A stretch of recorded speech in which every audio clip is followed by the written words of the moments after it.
Good day. Welcome to another session with Guru Wonder. I'm your host, Gurvinder Singh. Today, I wanted to talk to you about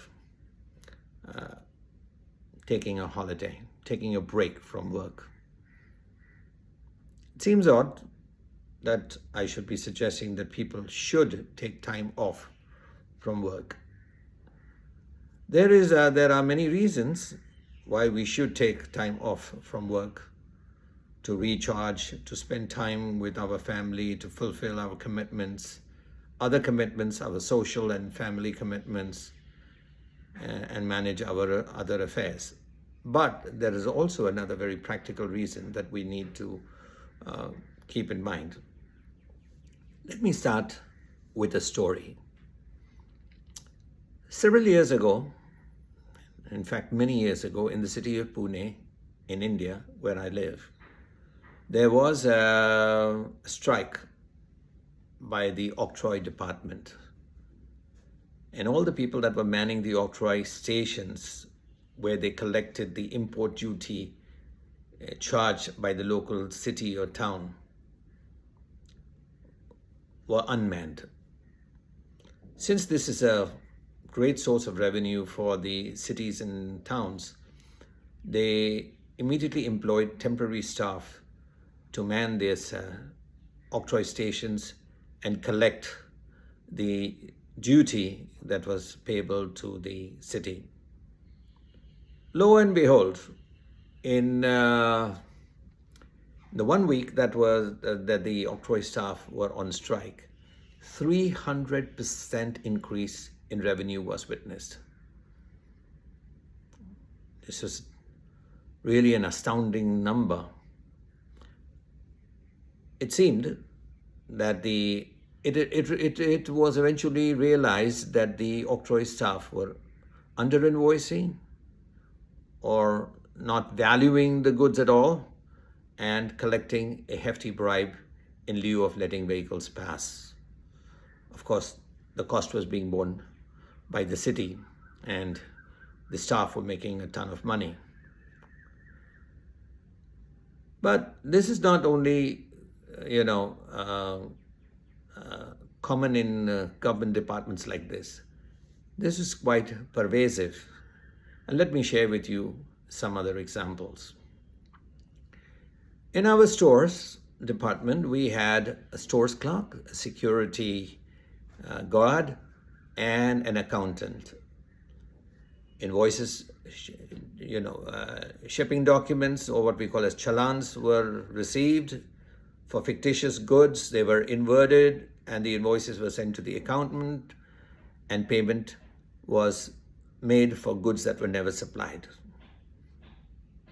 But our audit revealed that this was this fraud. Now at that time, we used to pay all the staff by cash, because that time universal banking wasn't that common. So the staff were paid in cash. And we found out that 15% of the payroll was actually fictitious employees. And the accountant and the payroll staff were actually just pocketing the money and just signing off for XYZ. In another case, we had a cashier who was booking fictitious petty expense bills and pocketing the money. In all these cases, we found out that the people that were indulging in this never ever left their workplace. They were very prompt, they were very punctual, they were very diligent, and that's why the same staff kept the scam running and the company was defrauded for several years. So what should we do? What can we do? And what must we do?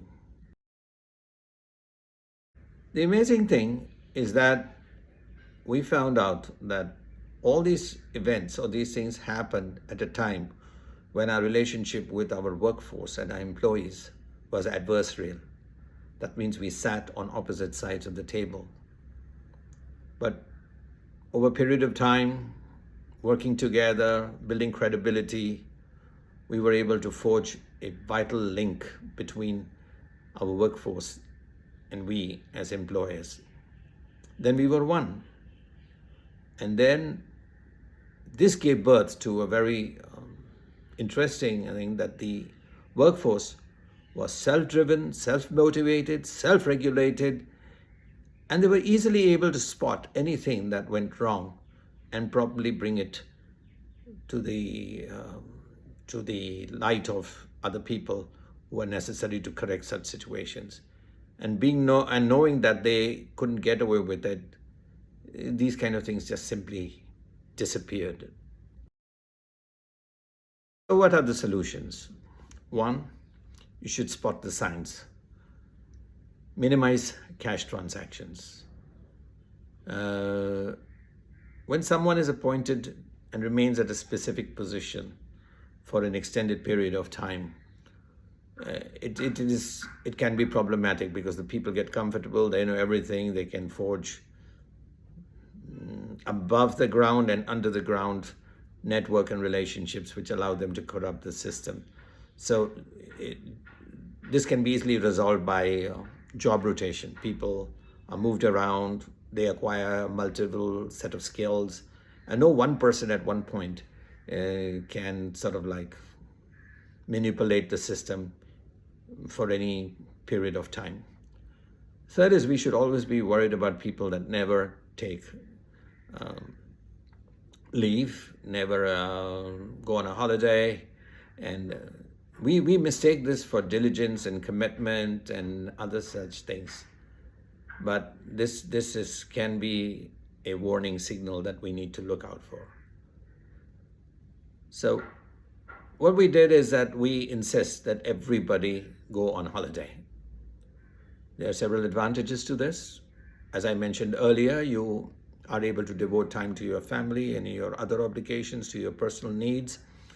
But more importantly, for the organization, the person realizes that he or she is not indispensable. The company will run, the organization will run with and without them. Secondly, the organization learns to cope in the absence of the individual. The absence of the individual then allows other people to be given responsibility and come to the fore. And the other thing is this: if there has been a fraud or something that's been happening and the person is not there to vigilantly guard over this, or to protect their tracks or to cover their tracks, it is quite easily revealed. Prevention is better than cure. And if leaders fail to put in a robust management system, then I'm afraid it'll be the owners or the leaders themselves that'll have to go on an extended leave.